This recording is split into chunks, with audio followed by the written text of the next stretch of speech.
You're listening to Operation Self Reset with Jake Naraki. Now, where did I put that reset button?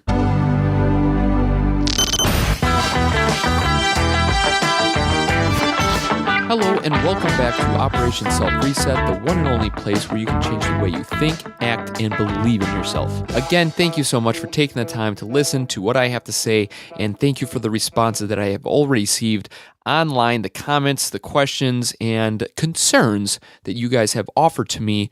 I appreciate the feedback, and I love the communication so far. Keep it up, and this should grow into a huge community, and maybe, depending on how big it will get, maybe we'll all go to like Florida and have a big party or something, to celebrate this great success. I don't know. But today I want to talk about something that's very near and dear to myself, something that I had to get over to become successful.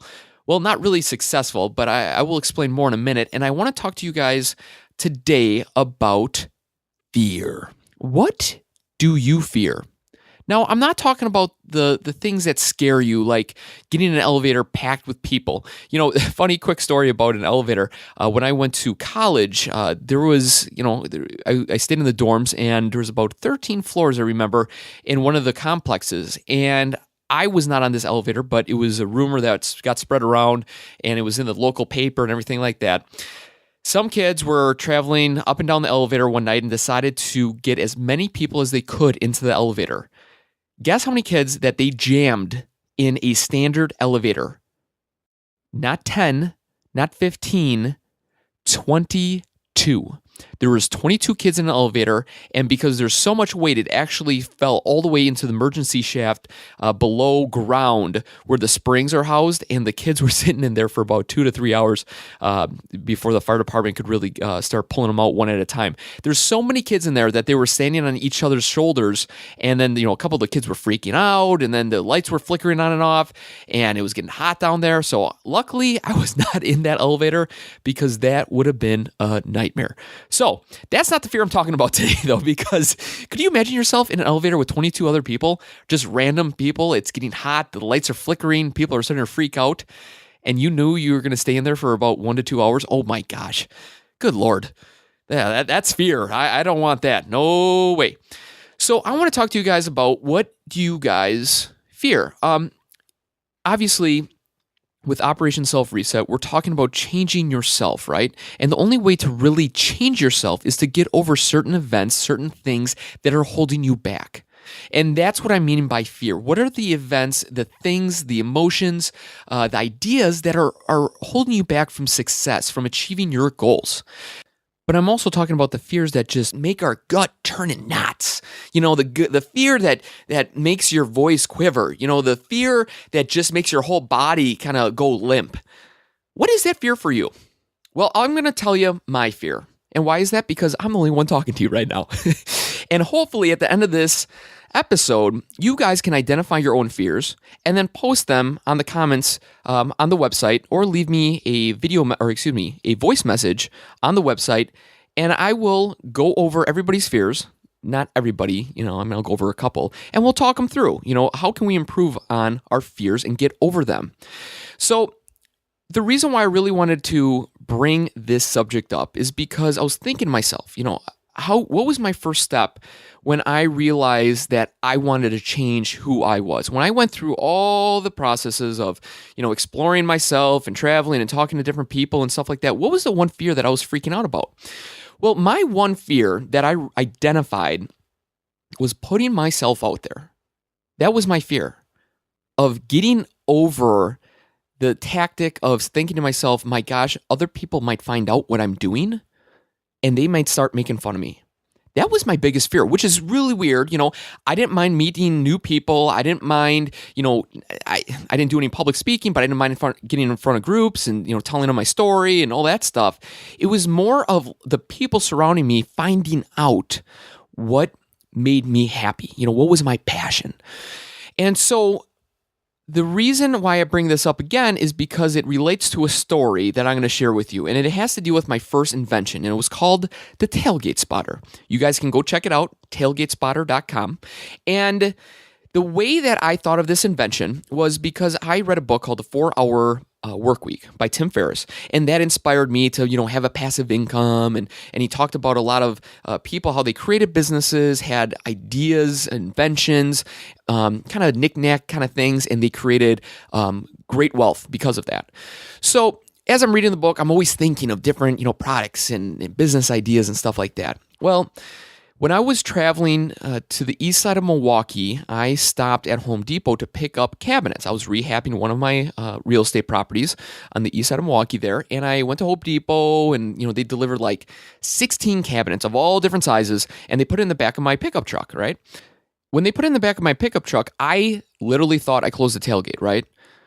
Well, I'm not going to ruin the end for you, so I'm driving to my properties. I'm jamming out to the radio. It's a beautiful day. I'm on the expressway. Now, this expressway goes through the heart of Milwaukee, which is a very popular expressway, right? So as I'm traveling, literally, there was nobody in front of me and there was nobody behind me. Of course, there was more people coming, but it just felt really eerie. It was just, I was just jamming out to the radio, hanging out, had my arm outside. I was, living that Bon Jovi song, living on the edge, take my hand. Yeah, that song. And, but I didn't realize that my cabinet was also living on the edge because it was getting ready to fall off of my truck. And sure enough, as I was proceeding up kind of a little hill in the road, my kitchen sink base cabinet fell out of the back of my pickup truck and landed in the third lane of the expressway. Now, I don't know if you guys know what a sink base is, but it's 36 inches long by 24 inches deep, and it's solid wood. I mean, that thing is a very large cabinet. So obviously, if somebody is proceeding on the expressway, they should see it, hopefully, right? So as that thing hit, it was like a big smack, and I look at my side mirror, and I see that thing spinning, and I'm freaking out. I instantly get that gut feeling in the pit of my stomach, and I'm like, oh my gosh. Well, there's no way I'm going to slam on my brakes and go and get it because I'm going like 65 miles an hour because that was a speed limit and I don't speed. And so I immediately pulled over in the right-hand lane in the emergency lane, and I got on my cell phone. I'm calling 911. Well, like I stated before, there's nobody around me. And as I'm sitting there, I'm on the phone with 911. I'm looking in the side mirror, and I'm staring at that cabinet, just sitting there. And I'm thinking, my God, somebody's going to hit this. My gosh, somebody's going to hit this. And you ever hear that? Oh, if you believe it, you can achieve it. Well, I believed and I knew somebody was going to hit that cabinet. And well, guess what? Somebody did hit that cabinet. There was a white sedan that proceeded up that little incline. He saw the kitchen cabinet. He locked up his brakes and dove into the emergency lane, the left-hand emergency lane.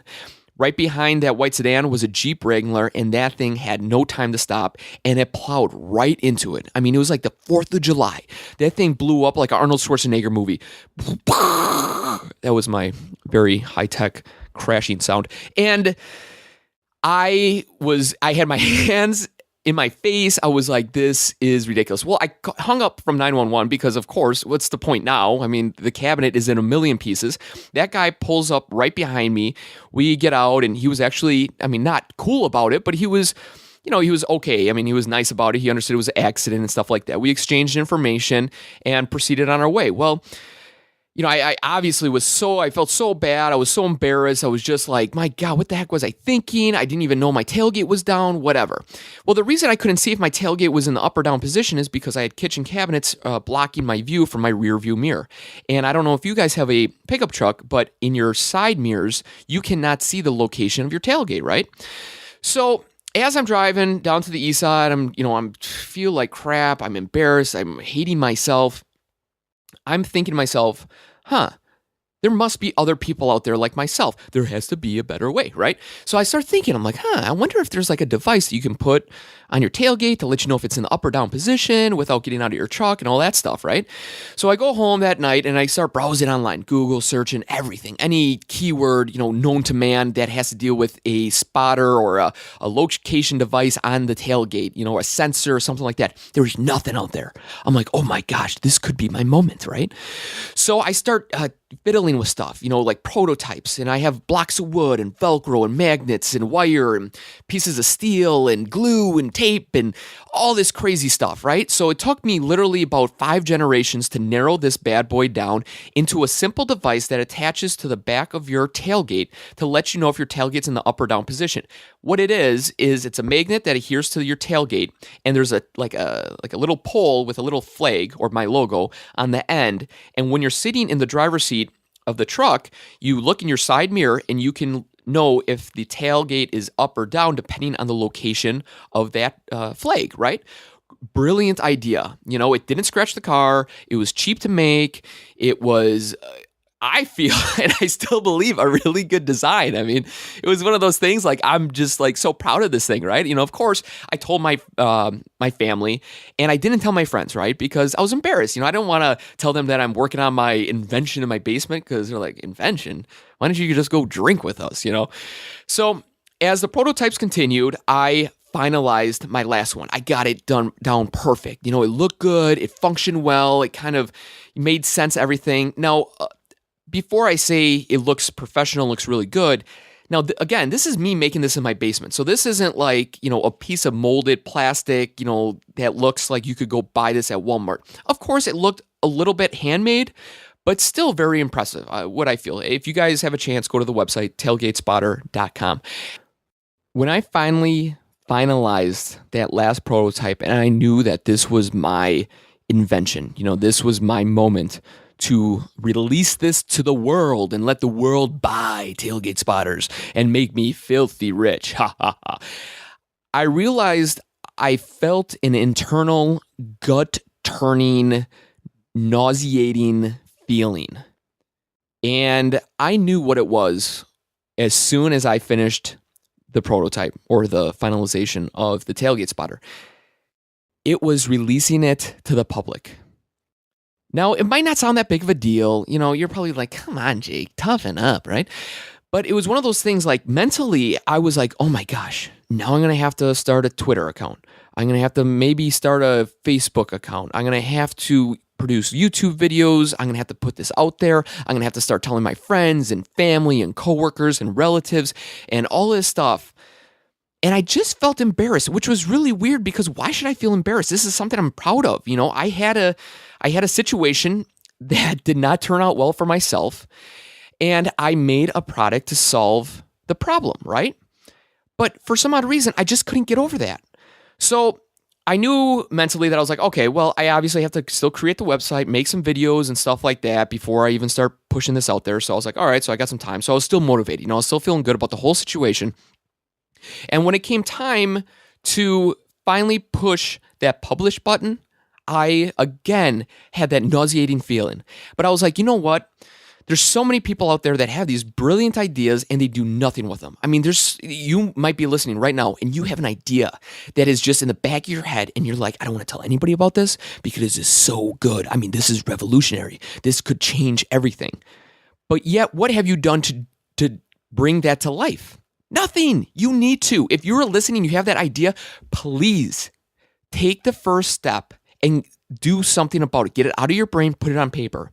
When you put it on paper, then start your prototyping. Okay, that's a whole nother podcast. So this is about fears. So anyway, I finally pressed that publish button. And on the website, I had my videos, I had pictures, I had testimonials, I had, the buy it now button, I had the free shipping, question and answer page, all this stuff. It looked good. I was so freaking proud of it. And to this day, I'm so proud of it because I'm able to share with you guys my process of getting over my own fear.